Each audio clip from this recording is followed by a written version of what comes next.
रायगड जिल्ह्यामध्ये गेल्या 3 दिवसांपासून सुरू असलेल्या मुसळधार पावसामुळे प्रशासनाने नागरिकांना सतर्कतेचा इशारा दिला होता। आज पहाटेपासून पावसाचा जोर कमी झाला असल्याचे चित्र दिसत आहे।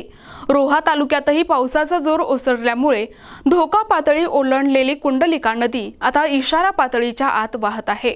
कुंडलिका नदीची पातळी कमी झाल्यामुळे या नदीवरील वाहतुकीसाठी बंद करण्यात आलेले दोनही महत्त्वाचे पूल आता सर्व प्रकारच्या वाहतुकीसाठी खुले करण्यात आले आहेत।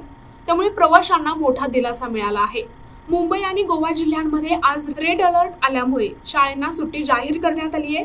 पावसाचा जोर कमी झाला असला तरी नागरिकांनी अद्यापही सतर्क राहावे अशा सूचना जिल्हा प्रशासनाकडून देण्यात आल्या आहेत। प्रतिनिधी अक्रम चटाम, NTV न्यूज मराठी, रायगड।